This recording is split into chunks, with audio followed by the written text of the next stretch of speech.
Boa noite, é um prazer estar aqui de novo para falar com vocês um pouquinho sobre esses tópicos de revisão em laringologia.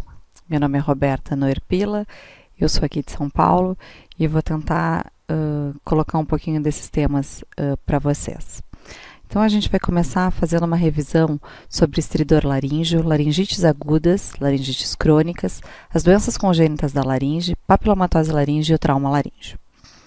Então, começando com o estridor, que na verdade ele é uma manifestação, ele é um sintoma, e ele é um ruído que é causado por um turbilhonamento de ar na via aérea. Ele pode ser expiratório, sendo uma origem intratorácica, vindo da via aérea baixa, ou ele pode ser inspiratório, mais associado à via aérea alta, das regiões da orofaringe e da laringe. O comprometimento maior é na faixa etária pediátrica. E quando a gente tem estridor, a gente tem que estar muito atento à questão da sintomatologia desse paciente associada, na questão do desconforto respiratório, do grau de alterações de fúrcula, intercostal, batimento de asa nasal. Então, por exemplo, a gente vê nesse caso um bebê que pode ter uma tiragem intercostal. Quando ele respira, ele acaba tendo uma retração intercostal, mostrando então um pouco do desconforto. Essas questões todas, baseadas numa anamnese e num exame físico, é que determinam o quanto esse estridor acaba tendo uma manifestação e uma importância do ponto de vista da gravidade desse paciente. As causas, então, do estridor podem ser congênitas ou adquiridas. Congênitas, por exemplo, como laringomalácia, paralisia de prega vocal, e adquirida, por exemplo, como as causas inflamatórias e infecciosas das laringites. Ele pode ser agudo ou crônico, e geralmente ele está associado, então, nas crianças menores de 2 anos e meio, como uma causa mais congênita, na maioria das vezes, e quando é menor de 4 meses, as causas congênitas laríngeas estão mais associadas. Em relação à investigação, então, quando a gente está pensando, dependendo do que for, pensando mais nos inflamatórios versus das congênitas, a gente tem algumas formas de investigação. Então, nas causas mais inflamatórias, infecciosas, a gente às vezes faz o raio-x de pescoço, faz uma tomografia, e nas causas mais congênitas a gente acaba pensando mais nas endoscopias de via aérea. Mas o videodeglutograma também serve para a gente entrar com alguns diagnósticos baseados em deglutição. A endoscopia de via aérea ela pode ser feita no consultório ou na beira-leito também, sempre cuidando com os critérios de gravidade do paciente. Na avaliação endoscópica, então, a gente pode ter uma broncoscopia e uma laringoscopia, seja ela flexível ou rígida. A gente geralmente faz no centro cirúrgico, tendo um ambiente adequado e seguro para esse paciente. Então, a gente tem que ter a sedação, o anestesista, os instrumentos adequados. Geralmente, a avaliação endoscópica da via aérea ela é feita com uma sedação.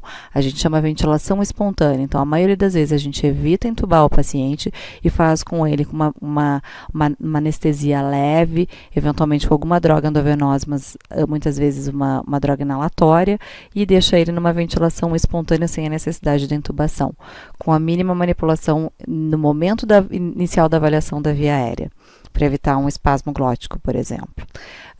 Nessa avaliação, a gente sempre tem que ver, então, os critérios de gravidade desse bebê para saber se a gente vai fazer isso de forma ambulatorial ou se a gente vai fazer isso em centro cirúrgico mesmo. Então, como as causas congênitas desse estridor, o que a gente tem de mais comum? A laringomalácia, a paralisia de prega vocal, as estenoses subglóticas congênitas, as membranas glóticas e a atresia de laringe, o hemangioma subglótico, as fendas laringotraqueais, os cistos laríngeos e o linfangioma de laringe. Falando então do principal, da mais comum, que é a laringomalácia. A laringomalácia é uma formação onde a gente tem o colapso da região supraglótica por alterações estruturais. Então, a gente tem um colabamento pelas aritenoides, pela epiglote, fazendo um fechamento dessa via aérea e causando o estridor. Ela é a causa mais frequente do estridor inspiratório em lactentes e é a malformação laríngea mais comum dessa faixa etária. Então, a etiologia são fatores anatômicos, alterações neurológicas, a função sensório-motora integrativa da laringe, onde é uma questão sensorial laringe associada à motora do sistema nervoso central, com essa integração absoluta, fazendo essa manifestação de prolapso e de colapso de via aérea superior, e também questões inflamatórias, por exemplo, causadas muitas vezes pelo refluxo, fazendo esse edema de aritenoide na maioria das vezes, e muitas vezes até os espasmos laríngeos associados. O sintoma, então, da laringomalácia, na verdade, a gente começa a observar bastante, muitas vezes no paciente, até no repouso, quando ele começa a ter certas gravidades, mas ele geralmente piora no choro e na agitação. Na questão da posição, também a gente consegue notar que o estridor aumenta dependendo da posição do bebê. Ele geralmente começa depois da primeira semana de vida e vai piorando dos 4 a 8 meses de idade. Ele chega no seu momento de melhora, geralmente com 8 a 12 meses, e a maioria deles vai ter resolução espontânea até 1 ano e meio, 2 anos de vida. Geralmente, a gente, quando tem uma história de laringomalácia, com alguns casos de, por exemplo, pacientes que foram entubados previamente, a gente sempre tem que lembrar das lesões sincrônicas, por exemplo, uma estenose subglótica associada. Então, o diagnóstico da laringomalácia, conforme a gravidade desse estridor e esses sintomas associados do paciente, pode ser feito no consultório, via endoscopia, pela nasofibroendoscopia. Dependendo da gravidade, a gente vai levar para uma endoscopia respiratória em centro cirúrgico.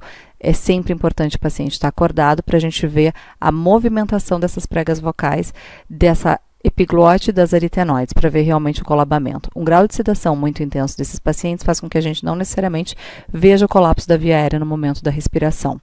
A gente tem, ela é dividida em tipos, sendo 1, 2 e 3, dependendo do que a gente encontra na endoscopia, e em relação à gravidade pode ser leve, moderado ou severo, grave, conforme for a sintomatologia do paciente. Então, quando o paciente tem um estridor intermitente sem grandes manifestações respiratórias associadas, ele é classificado como um leve.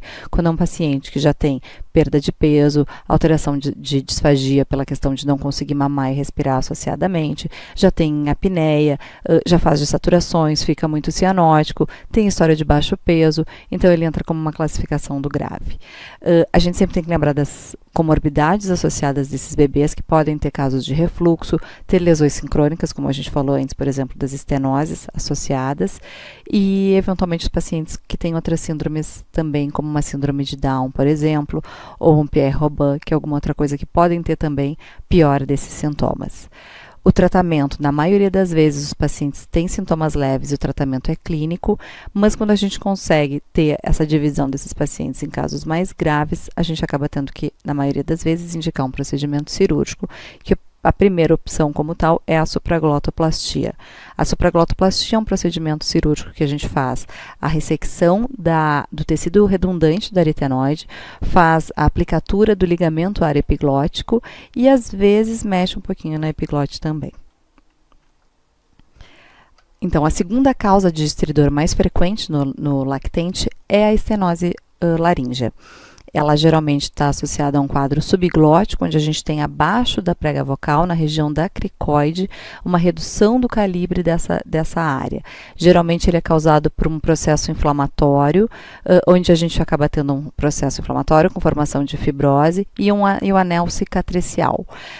A gente geralmente faz a medida dessa estenose via calibração, a maioria das vezes com tubos para a gente saber o grau dessa estenose. Na maioria das vezes a gente tem elas adquiridas de forma traumática, mas elas também podem ser congênitas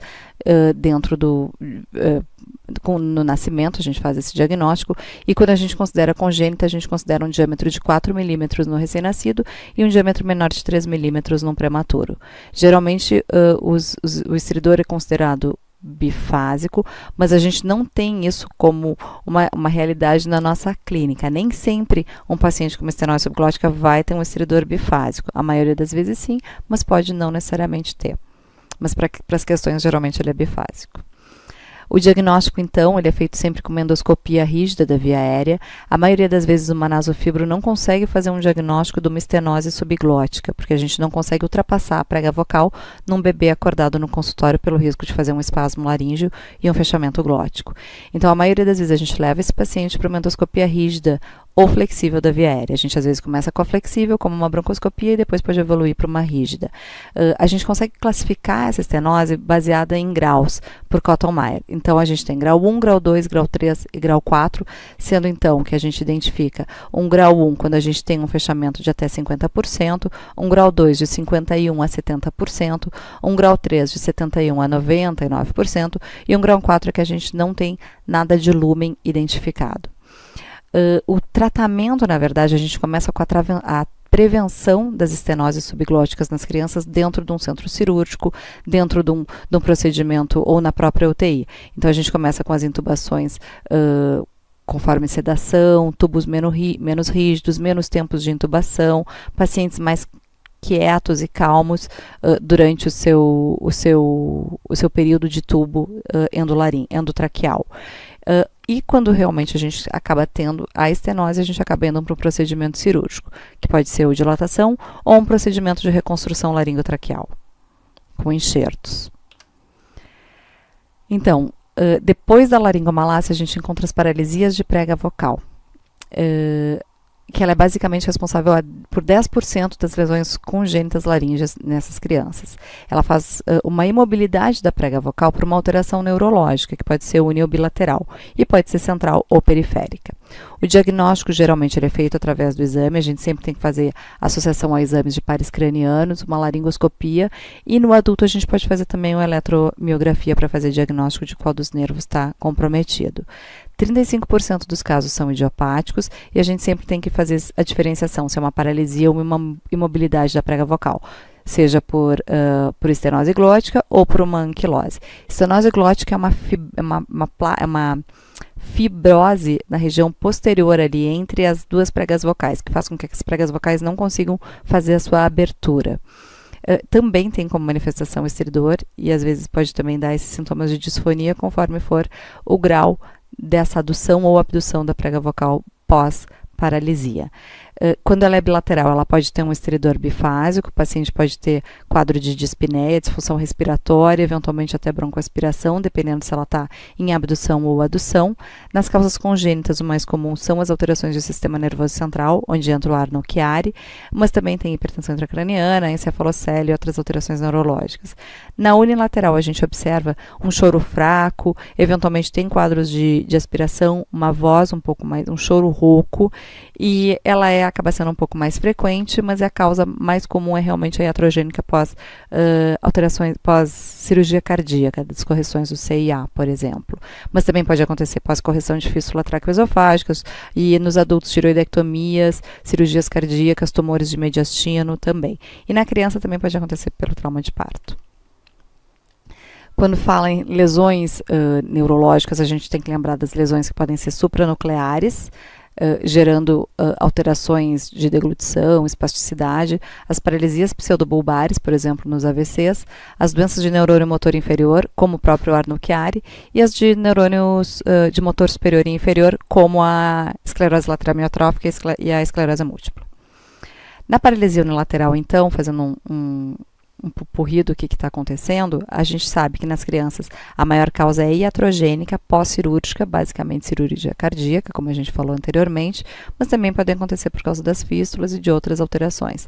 Algumas vezes os traumatismos e geralmente pela lesão do laringeu recorrente.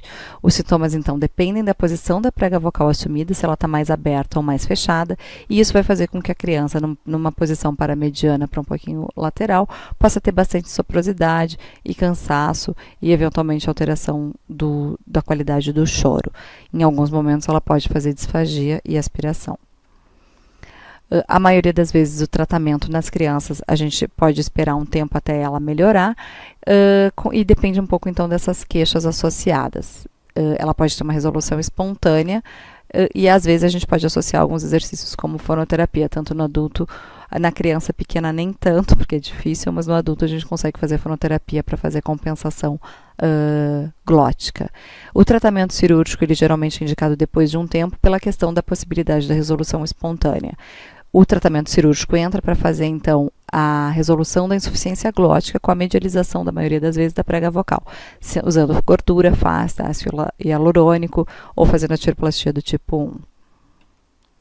Na paralisia de prega vocal bilateral, então, a gente sabe que nos adultos a causa mais comum é a iatrogênica e até por armas de fogo, armas brancas, por exemplo, e na criança, então, as alterações do sistema nervoso, entrando o Arno Chiari, algumas vezes traumas de parto e, eventualmente, também as intubações orotraqueais, fazendo, às vezes, essas imobilidades de prega vocal bilateral. Geralmente, as pregas acabam ficando numa posição de adução, fazendo também uma restrição respiratória. Nas crianças, a gente também pode esperar, quando elas nascem, uma resolução em alguns momentos espontânea, e a gente geralmente tem que esperar até os 18 meses, 2 anos, para fazer procedimentos mais graves e mais radicais, digamos assim. O tratamento sempre depende da sintomatologia, seja ela pela questão da deglutição ou da qualidade vocal, tanto no paciente adulto quanto na criança. A traqueostomia é uma indicação para as crianças que têm desconforto respiratório importante, e nos adultos também, e nos adultos a gente pode entrar com a aritenoidectomia e a cordotomia posterior. Em relação às paralisias seletivas de nervo, a gente tem a paralisia do laringeu superior, também são mais comuns nos adultos. É uma lesão de causa idiopática, na maioria das vezes, pegando o CT, o cricotireoide, que é o músculo de tensão da prega vocal. Ele faz alteração da qualidade vocal, dando, na verdade, alterações respiratórias. O diagnóstico, geralmente, a gente consegue fazer mais com a estroboscopia, com a clínica e com a eletromiografia nos pacientes adultos, basicamente. Outra alteração, então, congênita da laringe, voltando para as crianças, é a membrana glótica e a atresia da laringe. A atresia de laringe e a membrana glótica é uma membrana que acontece entre as pregas vocais. Então, a gente tem uma formação na região glótica, que é a região das pregas vocais, ligando essas duas pregas, fazendo essa membrana e essa faixa de conexão, deixando, conforme for, um orifício respiratório. Nos casos de bebês que a gente sabe que fazem atresia de laringe, que é o fechamento completo, existe um procedimento chamado exit, onde os bebês são tirados intraútero, ainda com a conexão do cordão umbilical e da placenta, e a gente faz uma traqueostomia durante o período dessa circulação uterina persistente. E depois que acaba o procedimento é que a gente faz o clampeamento do cordão e a finalização desse parto cesáreo.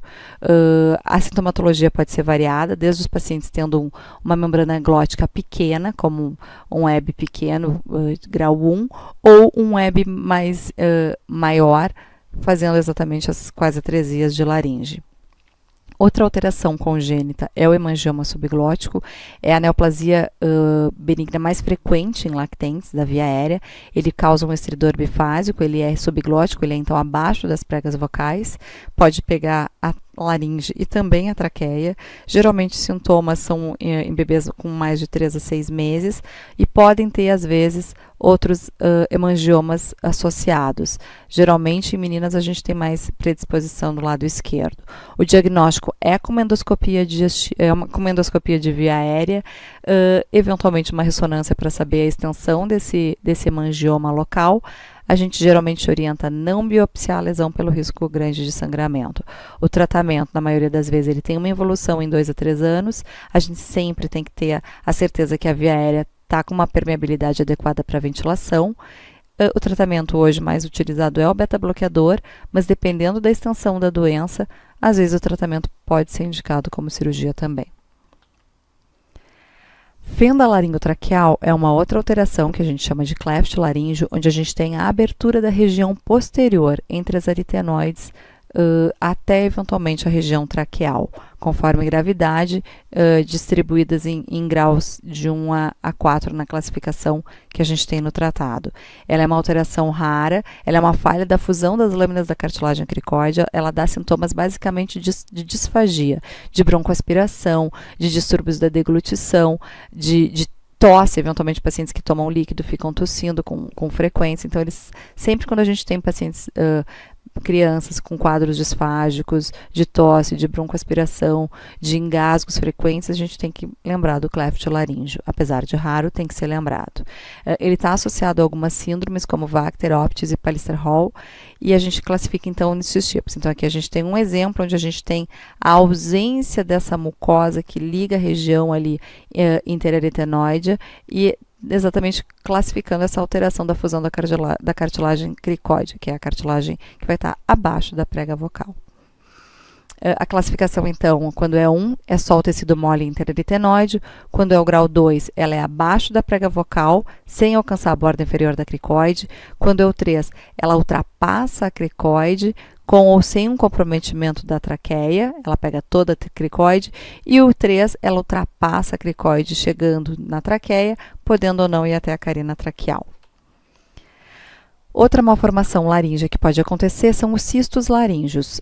O cisto laríngeo é uma retenção de um conteúdo basicamente por uma obstrução ductal. Geralmente é uma glândula mucosa que acaba fazendo esse abaulamento com conteúdo mucoso. Ele pode ser também sacular, vindo do ventrículo de Morgani, fazendo uma laringocele, que pode ser externa ou interna. É bastante grave nos recém-nascidos, lembrando que pode ser eventualmente congênita ou adquirida nos adultos. Essa região, na verdade, ele faz com que a gente tenha a lubrificação das pregas vocais, por isso a questão da formação glandular, e podendo fazer, às vezes, retenção, formando esses cistos laríngeos. E o linfangioma de laringe, que é um linfangioma, na verdade, que pega a parte cervical, mas eles podem ter extensão laringe associada, ou se só de região externa sem grande manifestação cervical. É uma malformação de dutos linfáticos, o diagnóstico, quando é laríngeo, é sempre endoscópico, mas a gente associa exames de imagem associados à ressonância magnética. O tratamento, geralmente, é o uso de substâncias esclerosantes e, muitas vezes, o procedimento cirúrgico para ressecção do mesmo. Falando então das laringites, baseado nas doenças infecciosas da laringe, a gente classifica como agudo ou crônica baseado no tempo da lesão. Então, quando a gente tem até 3 meses, a gente classifica em agudo, após isso a gente coloca como crônico. Elas podem ser benignas, geralmente tem uma duração de até 8 dias, a maioria das vezes tem um componente de causa viral. O que elas fazem na região da laringe é um edema e uma congestão veno-arterial. Então, fazendo aquele aspecto, muitas vezes, mais vermelho, eritematoso, edematoso, como realmente um processo inflamatório. Nas crianças é muito comum e muito dos seus sintomas e das suas manifestações de gravidade estão relacionadas à posição da laringe da criança, que tem uma posição mais alta, à histologia de formação de mucosa, basicamente de prega vocal e formação de músculo vocal, e principalmente pela questão de que o músculo vocal da criança ainda tem mais fibra do tipo 1 do que do tipo 2. Então, ele acaba fazendo uma contração mais rápida e breve, diferente do adulto, que é mais do tipo 2. Lembrando só uma questão da laringite, que acaba não sendo infecciosa, mas a gente tem hoje bastantes casos de alergias respiratórias fazendo laringites. A gente sempre fica na dúvida do que é uma laringite alérgica versus uma laringite viral ou uma laringite reacional, por exemplo, de refluxo, ou até às vezes de inalante, da poluição, fumaça, calor, enfim. Mas é sempre importante a gente lembrar que existe essa classificação e a gente tem um processo de edema de prega vocal também de congestão e muitas vezes fazendo um fechamento, uma fenda irregular, às vezes até com descamação epitelial. E a laringite alérgica aguda é uma entidade que também é difícil o diagnóstico exatamente pelos fatores que a gente tem de associados, tanto alérgicos, refluxos ou os processos virais por si só. Então, dos processos infecciosos que a gente tem, como laringite aguda, o mais severo deles é a epiglotite. Ela é grave, mas hoje em dia, pós-vacina do hemófilos, ela acabou sendo não tão comum. Ela, de forma geral, a causa mais evidente é por infecção de hemófilos influenza tipo B, mas também pode ser, hoje em dia, pelo streptopneumonia, pelo estáfilo, por pseudomonas ou outros gram negativos. Ela promove basicamente um edema supraglótico na região da face lingual da epiglote e nas pregas ariepiglóticas, causando esse edema tão intenso que causa realmente a obstrução da via aérea alta. Ela acontece mais frequentemente em crianças de 2 a 7 anos, mas em meninos com uma prevalência de final de inverno e primavera. Os sintomas podem ser bem súbitos, com bastante odinofagia, disfagia, e os pacientes muitas vezes se posicionam naquela posição de conforto respiratório, com extensão cervical, com projeção para frente, e muitas vezes chegam a ficar babando por desconforto e disfagia de conseguir deglutir a saliva. Nesses casos, a gente geralmente evita a manipulação da via aérea imediata porque pode piorar o edema. Então, o diagnóstico acaba podendo ser dessa forma inicial, quando o paciente não tem desconforto respiratório importante, a nasofibrendoscopia, e em algumas vezes pode ser o sinal do polegar por esse edema da epiglote. O diagnóstico diferencial acaba entrando como outras laringites infecciosas ou até um corpo estranho. O tratamento é sempre a hospitalização, com a controle dessa via aérea, uma manutenção da via aérea importante, nebulização com adrenalina, uso de solução hipotônica, corticoide, inalatório e endovenoso, e antibiótico terapia, pensando numa cefalosporina de segunda ou terceira geração, como uma cefuroxima ou um ceftriaxone. Quando necessário, conforme os sintomas do paciente, o desconforto respiratório, pode ser necessária uma intubação orotraqueal e, se a obstrução é muito severa, até uma traqueostomia. Sempre lembrar de algumas infecções associadas em outros sítios. Então, pensando na laringotraqueite viral, também conhecida como laringotraqueobronquite, que é a CRUP, ou a laringite estridulosa, também conhecida como isso, é uma causa muito frequente do estridor na criança. Pode pegar crianças de 3 meses a 5 anos, com uma prevalência maior nos seus 18 meses, sendo meninos mais afetados. Ela pega uma prevalência também sazonal de outono e inverno, tem uma relação causal associada à poluição. A maioria delas é causada pelo vírus para a influenza tipo 1, mas também pode ser pelo tipo 2, pelo tipo 3, pelo adenovírus, pelo vírus da varicela ou pelo rinovírus.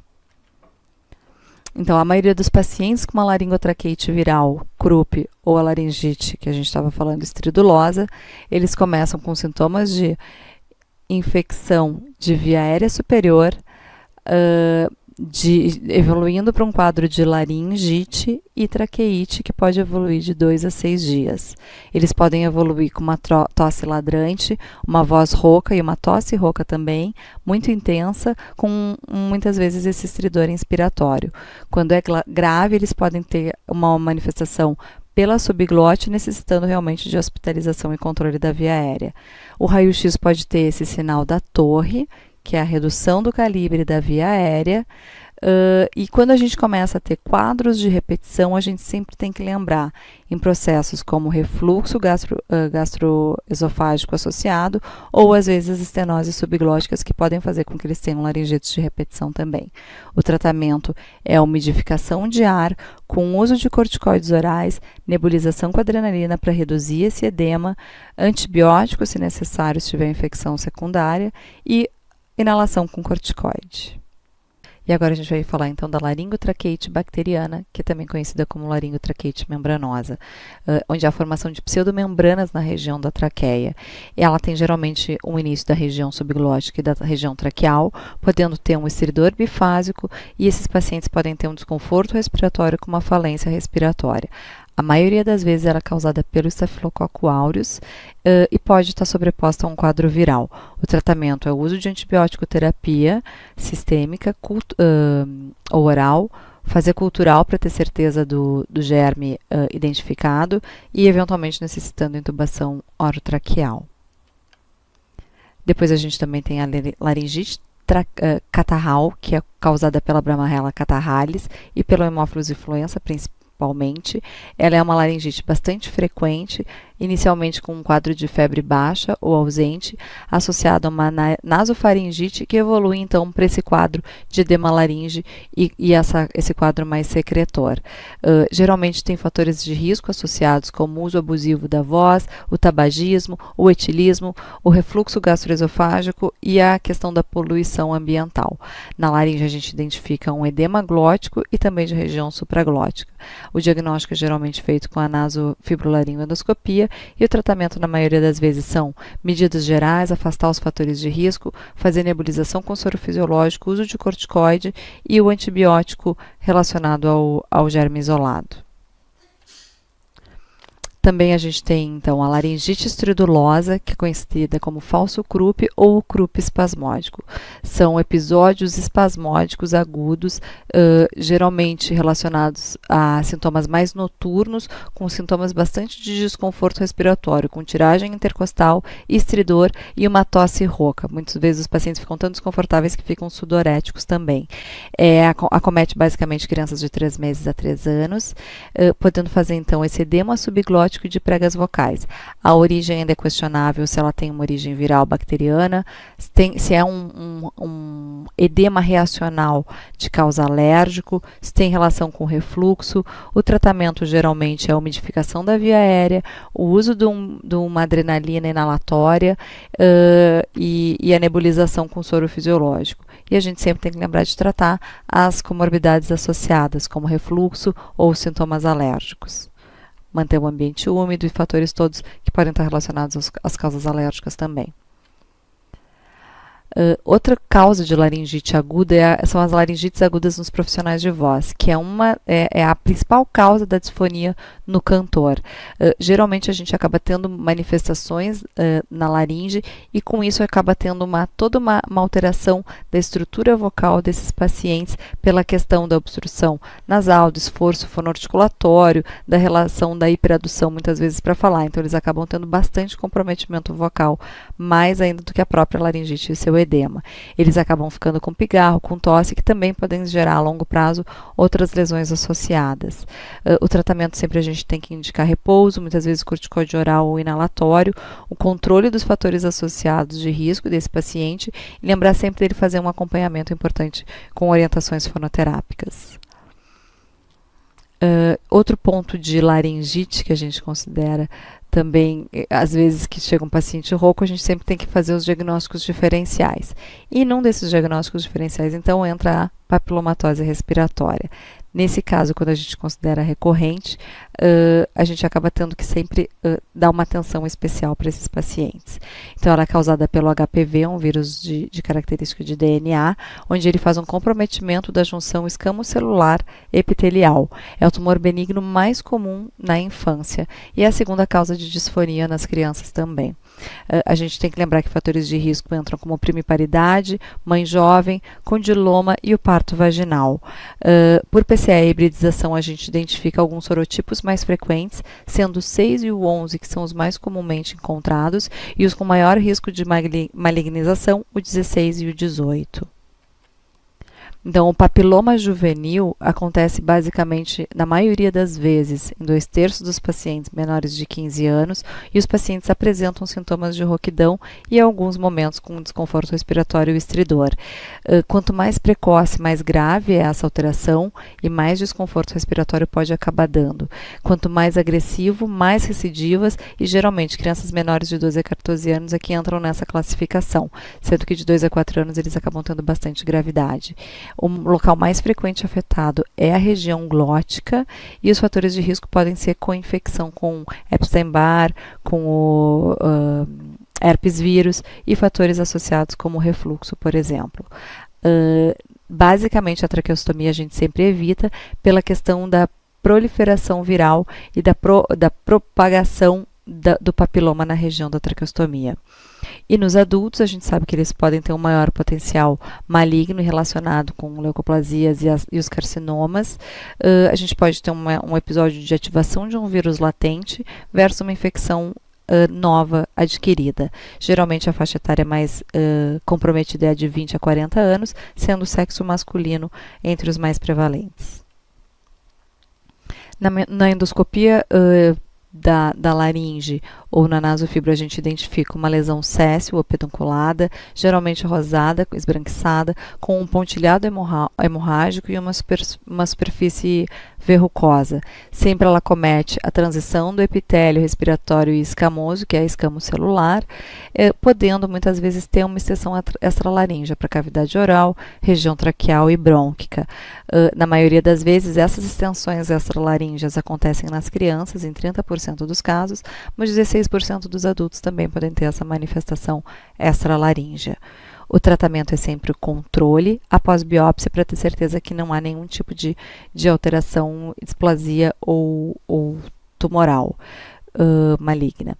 O procedimento, então, cirúrgico de ressecção tem que ser sempre controlado para evitar as complicações, estenoses, sinéquias, que podem acontecer em ressecções mais amplas, mas o importante é sempre ter a liberação da via aérea e o padrão de uma respiração adequada. Medicamentosa também existem algumas indicações, como recidivas e comprometimentos de via aérea inferior, sendo usados o interferon, o cidofovir, e hoje bastante o Avastin também. As vacinas são preconizadas para crianças, meninas de 9 a 14 anos e menino de 12 a 13 anos. Vamos falar agora das laringites crônicas e infecciosas. Então, a gente tem nas laringites bacterianas a laringite causada pelo Mycobacterium tuberculosis, causando a tuberculose laríngea. Ele é um bacilo, um BAR resistente. Geralmente são lesões granulomatosas da região da laringe, onde há uma formação atípica e de alto contágio. A maioria das vezes acomete homens e idosos e 40% acontece por contaminação da tuberculose bacilífera pulmonar, onde basicamente a gente, com pacientes que têm cavitação pulmonar, tem mais chance de desenvolver então essa tuberculose laríngea. Ela, como forma primária, ela é bem rara, ela não é frequente, mas aí vem como uma contaminação hematogênica e linfática. Os sintomas basicamente são a disfonia e algumas vezes, num quadro mais intenso, a disfagia. Na laringoscopia, a gente pode identificar, então, essas lesões num espaço interaritenoide, nas cartilagens aritenoides, na superfície posterior da prega vocal ou na superfície laríngea da epiglote. Quando ela é infiltrante, ela pode ter um aumento de volume, não necessariamente com lesão na mucosa, ela pode ser vegetante, com uma tumoração firme em pregas vestibulares e comissura anterior, ela pode também ter um padrão ulcerante e necrosante, e pode, eventualmente, nos quadros de infiltração, com comprometimento do laringeu recorrente, ter uma paralisia unilateral de prega vocal. O diagnóstico é feito com a avaliação pulmonar, com uma tomografia de tórax, raio-x, fazer uma pesquisa de BK, de bacilo no escarro. A gente tem que fazer na laringe uma biópsia de laringe com a pesquisa do bacilo. O teste tuberculínico pode nos ajudar ao fator de exposição e a gente tem que lembrar, às vezes, das sorologias anti-HIV para ver se não tem lesão de imunocompetência, alteração de imunossupressão. O diagnóstico diferencial entra como outras doenças granulomatosas laríngeas e algumas outras alterações infecciosas, sífilis, sarcoidose, algumas neoplasias ou granulomatose de Wegener. O tratamento é uma doença de notificação compulsória, o tratamento é com RHZEA, corticoide oral dependendo, se a gente tem sintomas de muito graves e agudos de obstrução respiratória, e a gente sempre tem que lembrar, então, na ressecção cirúrgica, as lesões cicatriciais que podem acontecer, como as sinéquias e as fibroses de prega vocal, com grande manifestação e alteração vocal, ou eventualmente respiratória. A hanseníase também, causada pelo Mycobacterium leprae, acontece muito frequentemente em crianças e elas são mais suscetíveis pelas alterações imunológicas. Pode ter um período longo de incubação de 3 a 5 anos. Pacientes basicamente têm a secreção nasal, orofaringe e ferimentos de pele e solução de continuidade com peles e mucosas. Ela pode ter uma classificação como paucibacilar ou multibacilar. Na paucibacilar ela tem um Mitsuda positivo e um índice baciloscópico menor de 2 anos. E na multibacilar ela tem um Mitsuda negativo e o índice baciloscópico maior ou igual a 2. As manifestações podem ser disfonia, disfagia e basicamente as lesões de epiglote e pregas vocais, dando essa voz mais áspera, uma tosse seca e muitas vezes um padrão de lesão nodular infiltrativo granulomatoso. Na maioria das vezes, então, o diagnóstico acaba sendo por lesões de forma descendente, que começam no nariz, boca, vão para a laringe, epiglote, pregas vocais. Pode ter uma lesão de pele com a baciloscopia e um PCR positivo. E sempre lembrar da gente diferenciar com carcinoma e paracoco. O tratamento, então, é uma poliquimioterapia com rifampicina, dapsona e clofazimina. Desculpa. A sífilis, então, também é uma doença que a gente tem que pensar como alteração laríngea. Ela é causada pelo Treponema pallidum, tem relação, então, com um fator de risco de relação sexual, mas também pode ter infecção congênita, sendo associada nas manifestações com HIV em 25% do caso, ou usuários de droga. No caso congênito, então, ela pode ter uma manifestação precoce até os 2 anos de idade, tendo essas lesões em mucosa laríngea, ou então ter um acometimento tardio em crianças com mais de 2 anos, sendo muitas vezes lesões gomosas, com paralisia de prega vocal e alteração neurológica. A lesão primária, conhecida como cancro, é uma lesão que pode aparecer na boca de forma ulcerada com bordo elevado. E a lesão secundária pode ser uma formação de enantema com erosões e são bastante contaminantes. Após algumas semanas, o paciente pode evoluir com uma adenite satélite, que é um quadro sistêmico entrando no processo, sendo que 30% vão evoluir para um quadro terciário. E a lesão terciária, então, acaba tendo comprometimento da epiglote, da parte posterior da laringe e é uma doença recidivante. A gente pode encontrar nessa lesão terciária diversos estágios da doença e lesões concomitantes, como goma, infiltração, úlcera, hiperplasia, muitas vezes evoluindo para uma estenose laringotraqueal e até condrite da articulação. O diagnóstico é a pesquisa em campo escuro, também imunofluorescência e testes sorológicos que nos ajudam a nortear o diagnóstico, VDRL, FTABS e no AP a coloração de prata. Diagnóstico diferencial entra como tuberculose, sarcoidose, as micoses profundas, algumas neoplasias e o tratamento geralmente na primária e na secundária é a penicilina benzatina uma vez, 2.400.000 e na terciária, na causa latente tardia ou na que tem duração ignorada, também o tratamento com penicilina benzatina 2,4 milhões, uma vez por semana por 3 semanas. As laringites fúngicas, então, a gente tem o paracoco sendo um dos causadores, acontece nos trabalhadores rurais, pode ter uma infecção, então, primária, como doença pulmonar, e, então, uma disseminação linfohematogênica. A forma aguda nos jovens tem evolução com uma linfadenomegalia, e a forma crônica, que é mais comum em adultos, acabam com lesões mucosas e pulmonares. A lesão de mucosa oral e laringofaríngea pode ocorrer em mais da metade desses casos crônicos. Então, na laringe a gente encontra um enantema difuso com ulceração, exulceração, uma mucosa pontilhada, que a gente chama de picada de pulga, e às vezes também uma formação de uma estomatite moriforme, que chama guiar-pupo. É muito frequente em pacientes que estão imunossupressos. O diagnóstico ele é feito baseado num histopatológico, no anatomopatológico, nas sorologias e na fixação de complemento para Favaneto. O tratamento é um antifúngico com anfotericina e imidazólicos.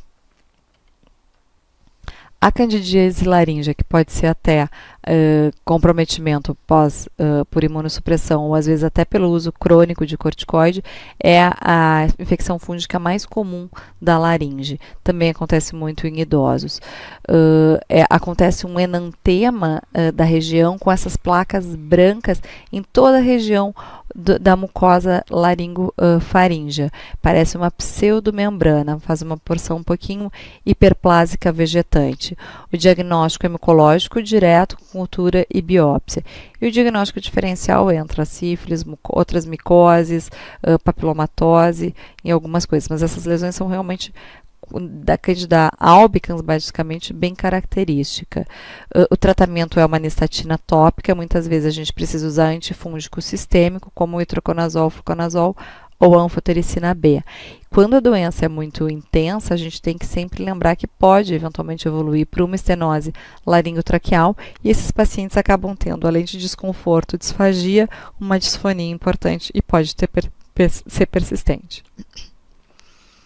Outra alteração é a histoplasmose, que a manifestação vai basicamente ser relacionada ao grau da exposição e à imunidade do paciente.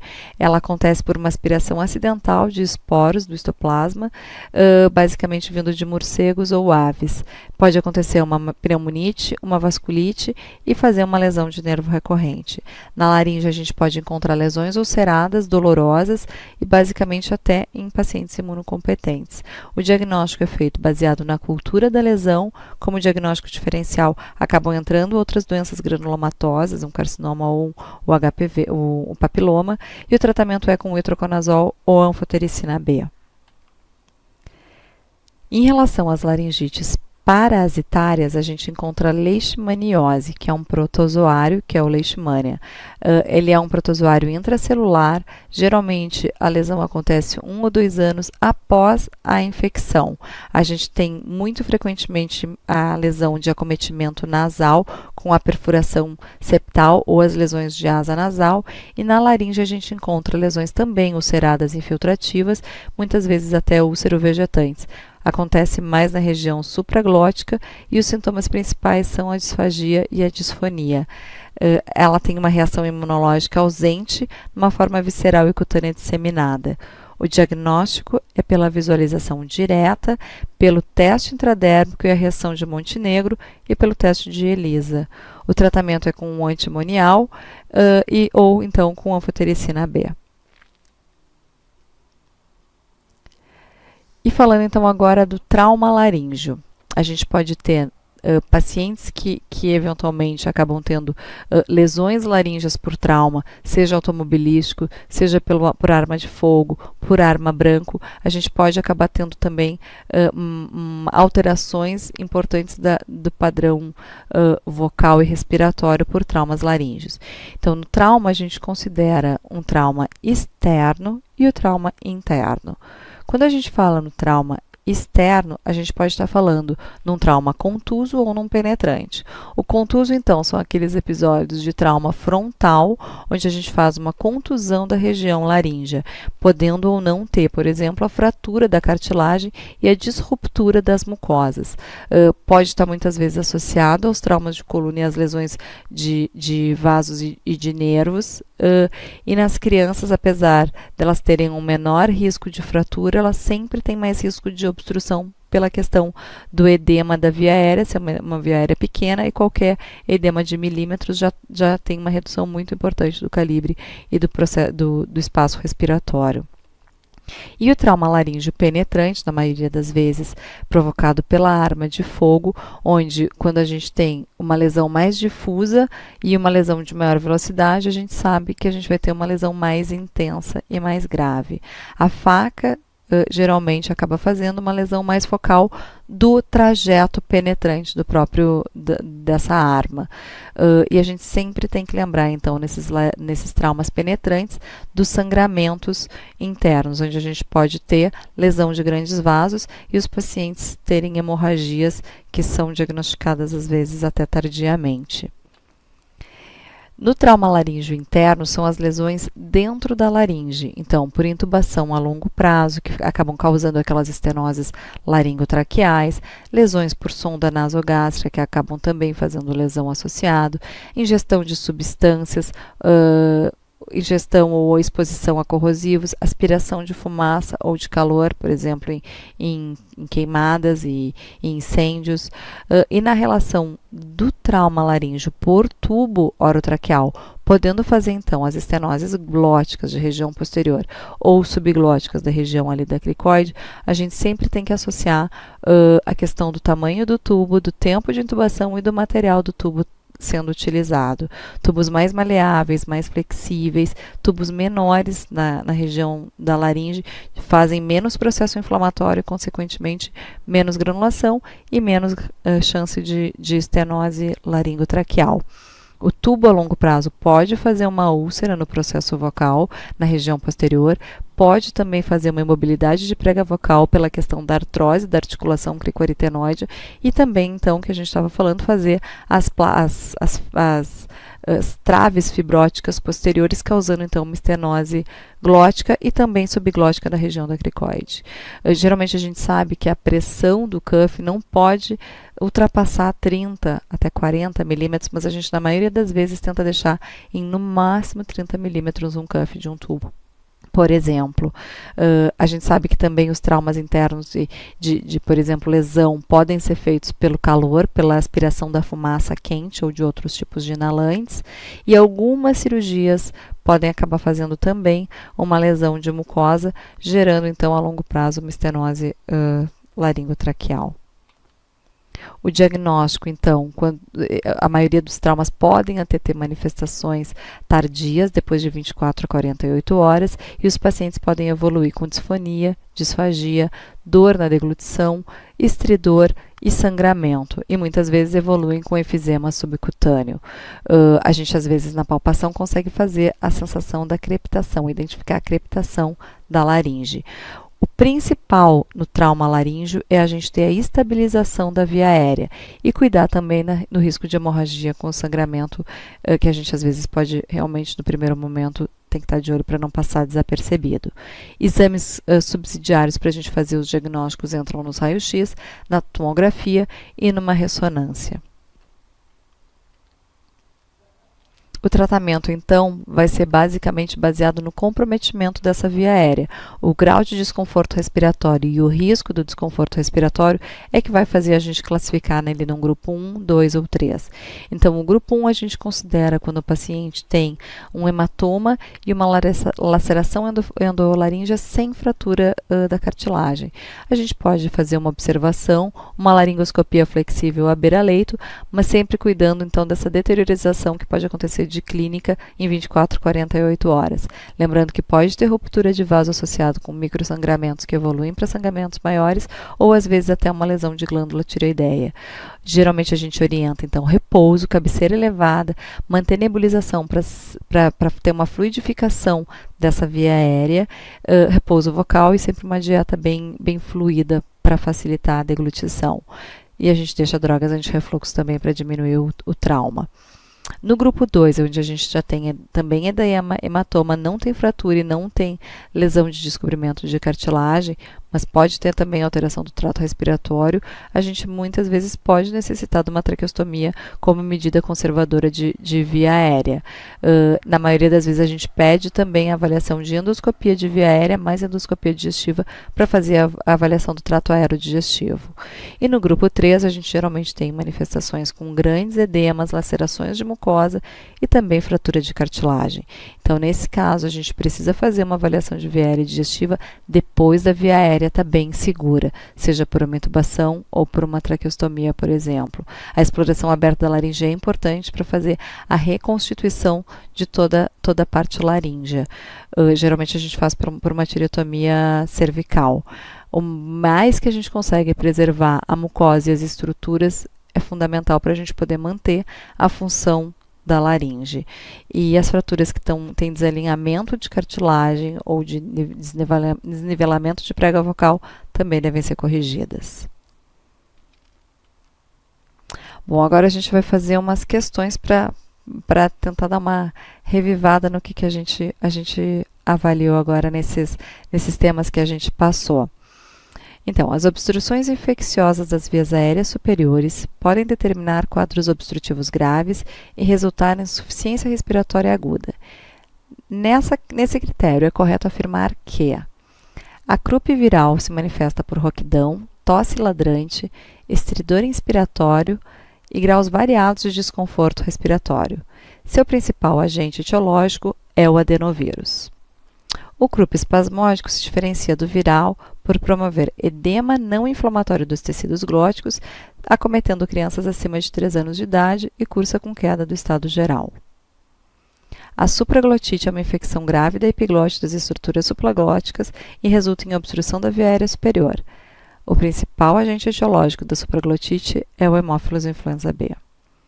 A laringotraqueobronquite se apresenta como uma obstrução grave da via aérea superior e constitui uma grave infecção por pseudomonas. E a epiglotite pode ser manejada com nebulização domiciliar e corticóide inalatório. Então, dessas 5 alternativas, qual seria a correta?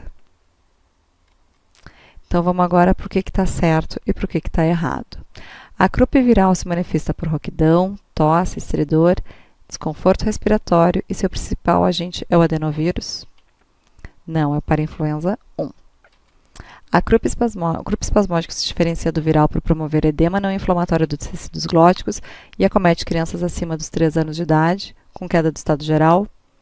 Até pode, mas ela se diferencia realmente por promover um edema não inflamatório, é aquele edema súbito, agudo, que pode ser alérgico, mas ele acomete crianças de 3 meses a 3 anos de idade.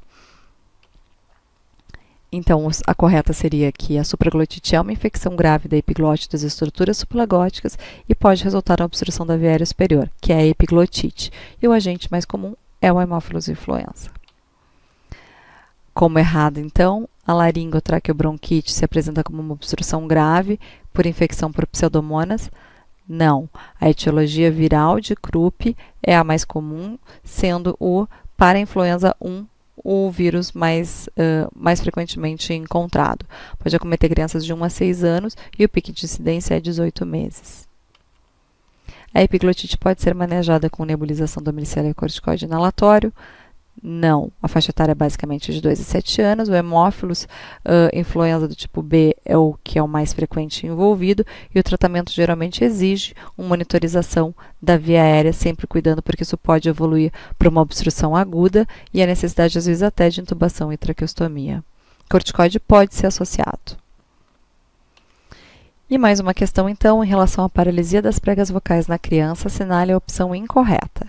As malformações do sistema nervoso central são etiologias frequentes.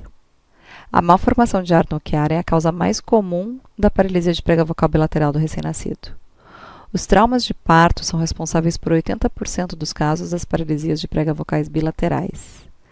A paralisia de prega vocal pode ocorrer por compressão extrínseca. Pode ocorrer melhora da paralisia vocal até os 2 anos de idade. Então, a incorreta é que os traumas de parto não são responsáveis por 80% dos casos. As paralisias bilaterais, a maioria das vezes, têm causa neurológica e a síndrome de Arnold-Chiari é a mais frequente delas. Em relação ali às certas, então, sim, as malformações do sistema nervoso central são etiologias frequentes. Arnold-Chiari, por exemplo, é a mais frequente, que já se coloca como na alternativa B. A paralisia de prega vocal pode acontecer, sim, por compressão extrínseca, por alterações de grandes vasos, artéria nominada, duplo arco aórtico, por exemplo, nas crianças, e pode acontecer melhora até os 2 anos. Então, até os 2 anos, a gente tem casos de resolução espontânea da paralisia de prega vocal. Bom, eu desejo a todos um ótimo estudo. Eu vou acabando por aqui esse nosso conteúdo de aula de revisão. Espero que vocês possam aproveitar um pouquinho, lembrando que é sempre importante fazer toda a leitura do tratado, vocês façam seus resumos e usem o nosso material aqui para fazer esse acesso mais dinâmico e para poder aproveitar bem com o que vocês estão escutando e essas nossas informações. Até breve. Tchau, tchau.